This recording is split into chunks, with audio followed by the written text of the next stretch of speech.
So একসাথে দুইটা good news পাওয়ার সম্ভাবনা এখন রিয়াল মাদ্রিদের, সেটা হচ্ছে রদ্রিগ ডিলটা নিয়ে যে কথাবার্তা হইতেছে। আমরা বার্সেলোনা নিয়ে যে ইকুয়েশন সাজাইছিলাম, সেইখানে বার্সেলোনা হচ্ছে যে এখন বার্সেলোনা আগে থেকে বুঝতে পারতেছিল যে এই ডিলটা মোটামুটি মাদ্রিদের পক্ষেই, কিন্তু আমার সন্দেহটা যেখানে ছিল, যেহেতু প্যারেজ রাজি ছিল না, এবং আমার সন্দেহ যেখানে ছিল যে বার্সা যেহেতু এখানে ঢুকছে, সেহেতু তারা নানান ধরনের কূটকৌশল বলবো না, কৌশল, ট্রান্সফার উইন্ডোতে এগুলো করতেই পারে, কৌশল তারা সাজাবে, এবং সাজাইতে গিয়ে তারা রদ্রির মাথাটা ঘুরাই ফেলতে পারে। তো আমি বলতেছিলাম যে যত দ্রুত সম্ভব মাদ্রিদকে রদ্রির ব্যাপারটা ক্লোজ করতে হবে, এবং এতে করে আমারও একটা সুবিধা আছে, চুয়ামিনির জায়গাটা ওপেন হয় চুয়ামিনির গেম টাইম নিয়ে। দেখা যাক পরবর্তীতে সেটা কি হয়। এখন বার্সেলোনা পুরোপুরি, আমার মনে হয় বার্সেলোনা যখন প্রজেক্টে সম্পূর্ণভাবে ঢুকছে, রদ্রির সাথে কথা বলছে, সিটির সাথে কথা বলছে, বুঝতে পারছে যে রদ্রির এটা আর হবে না। আগের থেকেই বুঝতে পারছিল, কিন্তু এটা তারা আনএক্সপেক্টেড একটা ডিল হইতে পারে এরকম আশা করতেছিল, কিন্তু মনে হয় এখন তারা বুঝতে পারছে যে না, এটা রদ্রি যদি ছাড়তেই হয় সিটিকে, তাহলে সে মাদ্রিদেই যেতেছে। That's the very good news for Rodri also, yes, Rodri and Madrid also. Second নিউজটা আছে ভিনিসিয়াস জিনিয়াসের ড্রেসিং রুম থেকে বলতেছে ভিনিসিয়াস জিনিয়াস মাদ্রিদে স্টে করতেছে। আজকে যখন মিটিং শেষে বের হয়ে যাইতেছিল, তখন থামস আপ দেখাইছে ফ্যানদের উদ্দেশ্যে, ফ্যানরা চিল্লাপাল্লা করতেছিল। এইখান থেকেও পজিটিভ ব্যাপার স্যাপার বের করে নিয়ে আসা যায় যে হ্যাঁ, ভিনিসিয়াস জিনিয়াসের সাথে আসলে হয়েছে কি, একে তো প্রথমত যে এটা রিয়াল মাদ্রিদ, আপনার রোনাল্ডো ক্রিস্টিয়ানোর সাথে এই ডিলের কোনো সম্পর্ক নাই, এই ডিলটা সম্পূর্ণ ব্যতিক্রম। এবং এইখানে আপনার ভিনিসিয়াস জিনিয়াসের সাথে রিয়াল মাদ্রিদ ফ্যানদের যে অ্যাটাচমেন্ট, এবং এটা রিসেন্ট সময়ে হয়েছে, এমন অ্যাটাচমেন্ট অন্য কোনো প্লেয়ারের সাথে হয়েছে কি না আমার ঠিক জানা নেই। এই অ্যাটাচমেন্টের জন্যই সম্ভবত শেষ পর্যন্ত ভিনিসিয়াস জিনিয়াস এখানে হ্যাঁ বলতে পারে রিয়াল মাদ্রিদকে, এবং রিয়াল মাদ্রিদ 22 মিলিয়ন অফার করতে, যেটা 24 গিয়ে ঠেকতে পারে।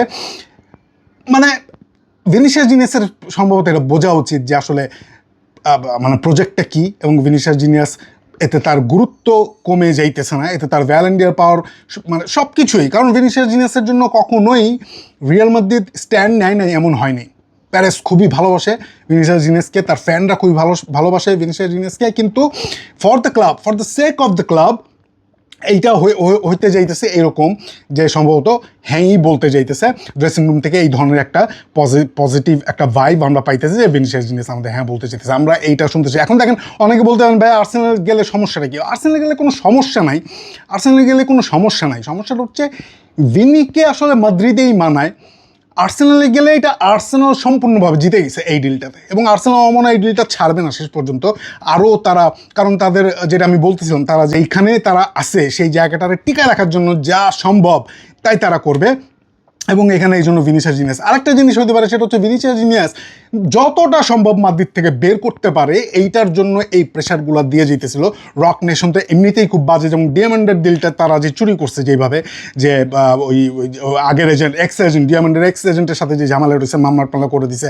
এখন যেটা আমি বলছিলাম যে আউট অফ দ্য কোর্ট এটা সেটেলমেন্টে প্যারেসকে যাইতে হবে, সো এটা কোনো টেনশন নেই। আমরা শুনছি ডিয়ামন্ডের ডিল খুব ক্লোজ হয়ে যাইতেছে। সো তিনটা গুড নিউজ আসলে এখানে, তিনটা গুড নিউজ, দুইটা না। রদ্রি, ভিনিসিয়াস জিনিয়াস এবং ইয়ান ডিয়ামন্ডে, এখন এইটা মোটামুটি মানে আমরা ধরে নিচ্ছি এটা ক্লিয়ার। এখন যেটা বাকি আছে সেটা হচ্ছে একটা ডিফেন্ডার। আমি আপনাদেরকে রিপোর্টে বলছিলাম, মানে আমার এপিসোডে আমাদের এখানে আমি বলছিলাম যে বাস্তুনির ব্যাপারটা কি। বাস্তুনির ব্যাপারটা হচ্ছে বাস্তুনির এজেন্ট ফাইনালি, মানে খুব ডিনাই করতেছিল সবসময়, কিন্তু ফাইনালি একটা জায়গায় এসে বাস্তুনির এজেন্ট বলছিল যে ভাই যদি মাদ্রিদ এমন কোনো অফার দেয় যেটা বাস্তুনি এবং তার ক্লাবের জন্য ভালো, যেটা সে ফিরাইতে পারবে না, খুব ভালো একটা মানে ভালো একটা অফার। এখন বারবার বলতেছে একটা ডিফেন্ডার লাগবে, মরিনো বলতেছে বারবার, এবং সেটা বাস্তবই কিনা, এবং যদি বাস্তবই হয় তাহলে রিয়াল মাদ্রিদ অবশ্যই একটা ভালো অফার বাস্তবকে করতে যেতে, কারণ প্রচুর প্লেয়ার সেল হয়েছে, প্রচুর টাকা পয়সা আর্ন হয়েছে, রিয়াল মাদ্রিদ বিজনেসটা ভালো করে বোঝে, এবং যা দরকার এই সিজনে মরিনোকে রিয়াল মাদ্রিদকে লাইনে আনতে, সেজন্য একটা ডিফেন্ডার, বাস্তবনির মতো একটা ডিফেন্ডার যদি মাদ্রিদে চলে আসে, এখন বাকি রয়েছে এই একটাই বাস্তবনি। সম্ভাবনা আছে বাস্তবনি যে একেবারে আসবে না তা না, বাস্তবনি ওই যে বললাম একটা ভালো অফার মাদ্রিদকে করতে হবে বাস্তবনির জন্য। বাস্তবনি যে বিগ প্লেয়ার, এবং মাদ্রিদে এমন না আগে যেটা ছিল যে একদম আসবেই না, ইটালি ছেড়ে সে আসবেই না, সেটা আর এখন নাই। একটা ভালো অফার, এখন মাদ্রিদ কি সেই ভালো অফারটা করবে না? মরিনো তো চায় বাস্তবনিকে, আমরা শুনছি। সো চারটার দিকেই যদি যাই, চারটাতেই পজিটিভিটি আছে।